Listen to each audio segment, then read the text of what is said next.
Welcome to the PTV Vistro Urban Mobility System Basic Series. We're going to learn how to import a Synchro model into PTV Vistro. You may have a bunch of files laying around that you want to use to start your urban mobility system. For example, you may have Synchro files. Yes, you can import those directly into vSum or to Visum, but importing these into Vistro first has its advantages.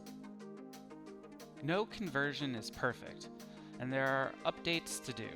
And since PTV Vistro is a very user-friendly software to use, it's a good place to start. By converting into PTV Vistro, you are building the traffic operations piece to your urban mobility system.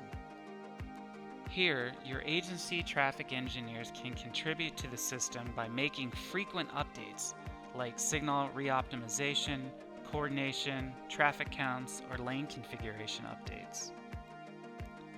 These changes need to be incorporated into the planning model at some point, and with PTV Vistro, we make planning model maintenance easy with vSum. Our PTV urban mobility system provides a natural workflow between traffic operations engineers and transportation planners. Okay, so how do you get Synchro files into PTV Vistro? Well, let's pull up Synchro here. This is a model of Colfax Avenue in Denver, Colorado that I made for this example. Here is the intersection of Colfax Avenue and Colorado Boulevard near the zoo, which is a major intersection in Denver. Now, I spent a lot of time making this model, and I really don't want to recode this again and start over. Reusing as much information is the best situation here for your workflow, and with Vistro, this is no problem. First, we need to save the Synchro model as a combined CSV file.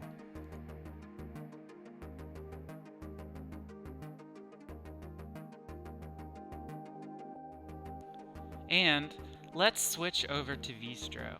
Here we will go to File, Import, Synchro, and then select our CSV file.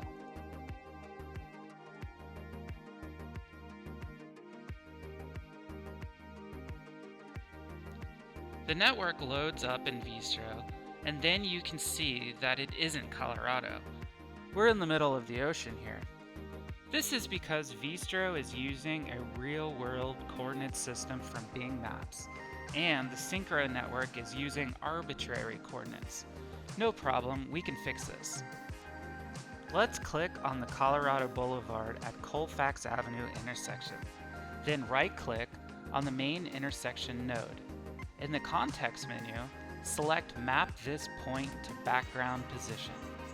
After you've done this, you'll get a crosshair icon, and the next point you pick will move the entire Vistro network.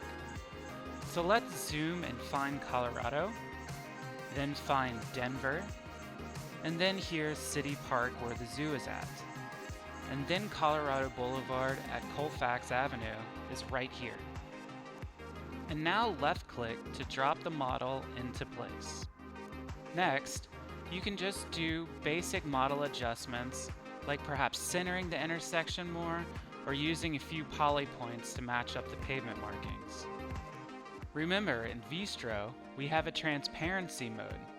You can click Ctrl-A to go into a wireframe-like mode to see the base map.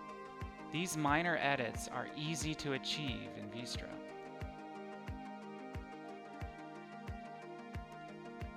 And after a few minutes of cleanup, I added some medians, adjusted the lane widths a bit, and a few poly points.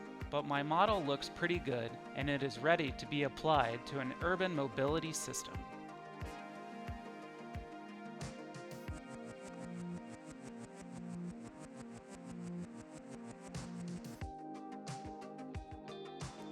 Now there are a few things to look out for when migrating from Synchro into Vistro.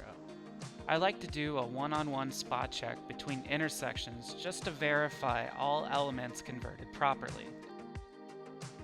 One major item that you'll notice immediately is that Synchro's Bezier curves don't convert. Those are the curves drawn with the two pick boxes in Synchro.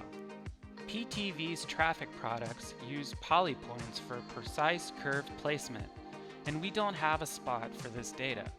With Vistro's polypoints, remapping this curvature is pretty easy, and the more precision with the polypoints, the better. This will help your A&M conversion into Vism and make your Vism model look great from Vistro.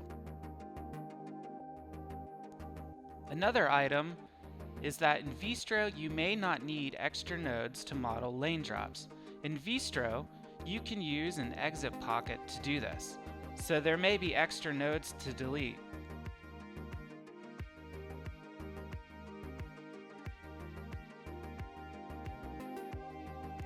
Regarding signals, overlaps from Synchro need to be looked at. Synchro and Vistro code overlaps a little differently. In Vistro, you use overlap with a primary signal group and an auxiliary signal group. But in Synchro, you use a space between the signal group numbers, so the format is just different.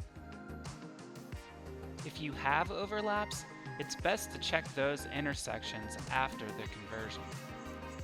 And then there are very special cases like leading pedestrian intervals. In Vistro, you don't need to apply dummy phases to get a leading pedestrian interval to work. You can just use the delayed vehicle green setting. In the conversion from Synchro to Vistro for your LPIs, you will likely have more phases than needed.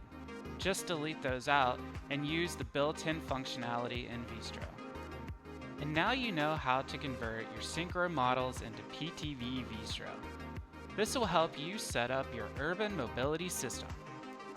Thanks for watching PTV Vistro's Urban Mobility System Basic Series.